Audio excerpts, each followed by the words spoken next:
Hey guys. So it is 12:45 at night, or 1:45 in the morning, and I'm sure you guys wondering why I'm doing an upload at 1:45 in the morning when I did 2 lives today. So I just want to let you guys know there has been tons of hate towards me and people trying to break up my relationships, my friendships, my subs, my Patreons, and everything else. Legal reasons, I'm not allowed to talk about any of it. I'm not allowed to answer, I'm not allowed to respond, I'm not allowed to do anything. But there is one person that I'm allowed to respond to, and that is the woman that is so obsessed with me that it's really starting to scare me. And not only is she obsessed with me, but she full out busted herself in a blatant lie that I can 250% prove she's a fucking liar. This is like one of those moments that you wait for, you wait for them to fuck up so bad that you can prove without a doubt that they're lying. This became that moment. So I was saddened when I heard it, but I was also excited when I heard it because this is what I needed. So Pink, you're about to get cold ass busted. Let me just also say that I think it's absolutely, I don't know if I call it a compliment or if I find it that you probably have mental illness in the fact that you're so obsessed that you're even stealing my debate night. Now, I'm not saying debate night, isn't something other people can do, but being that I just thought of it, I just came up with the idea, everybody knows it was my idea, and a week later, you're copying it. Now, if yours runs perfectly the first night, more power to you. But most things don't go so great, unless you're totally professional. But, that's why you get second chances and why things are different. So it's absolutely disheartening to me to listen to you lie. But at the same time, it gives me such satisfaction to listen to you lie and try to convince people that you're telling the truth when it is nothing but a lie. So again, I can't comment on anything else, but I can comment on this. So right now you're wondering, what am I talking about? So Pink, I'm not sure when it's from. I think it's from either last night or tonight. I really don't know. But Pink went on a live and was driving in a car and basically gaslighted me, by true definition of the word gaslighting.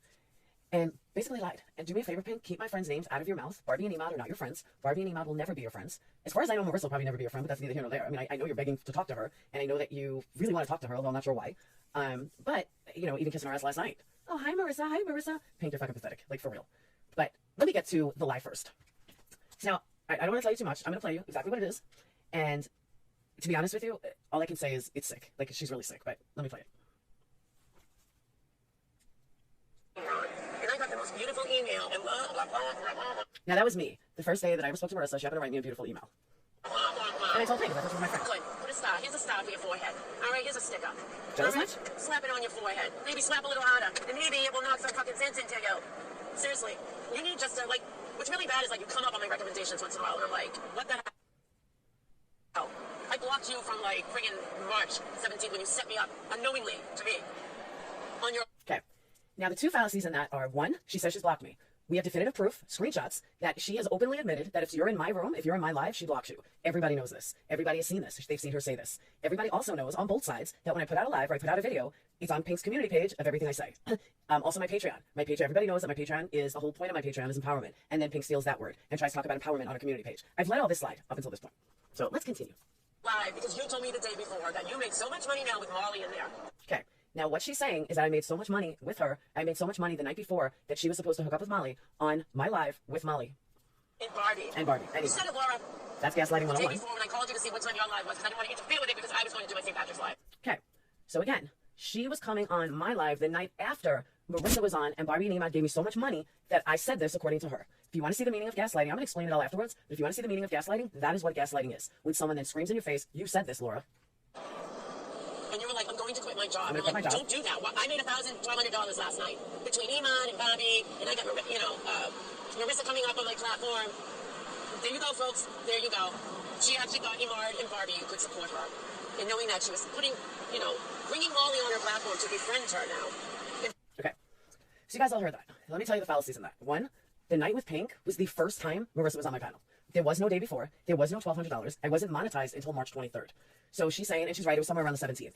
I hadn't even met Emad until either the very end of March or the beginning of April. I had met Barbie on Science Girl's panel on March 17th or whatever the day. I don't think it was the 17th, but whatever day it was that Marissa came on. It was probably around the 17th or 16th, somewhere around there. Marissa came on the panel for the very first time. I was not monetized. And I specifically know that I wasn't monetized because I believe it took about 2 weeks after that, possibly a week or two after that, about a week. Because I remember Barbie coming on in the room for the very first time and saying, hey, you finally monetized. I remember Marissa saying, yeah, you finally monetized. That was I know it was after March 20th, so it wasn't too long after. I know it was before the end of the month. It was around March 23rd or 25th, somewhere around there is when I got monetized. And I would check my videos, but I did some videos prior. So, I monetized videos afterwards, so I can't really tell. But that's when I got monetized. And the fact that she is so sick in her obsession with me that she's just blatantly making up shit. Pink, you need help, serious help. That conversation never took place. Again, Marissa was not on my panel until that day. You and I have never spoken since that day. So whatever delusions you're running in your head, I will say I'm glad I finally got it. I'm glad that I can finally prove you as a true fucking liar. This video, I'm blessed with. I'm absolutely blessed that, you wait for that moment. You wait for that, yes, this is it. I finally fucking got her. I can finally fucking prove it. And that's it. So, have a wonderful night. It's now almost 1, and I'm off to bed. I feel like this huge weight has been lifted off my shoulders. Not that I haven't caught her in lies before, but this was great. One thing I will say, Pink, leave my friends' names out of your mouth. You don't know Barbie, you don't know Imad. I do. They're very good friends of mine, so please keep your fucking mouth shut. Have a wonderful day.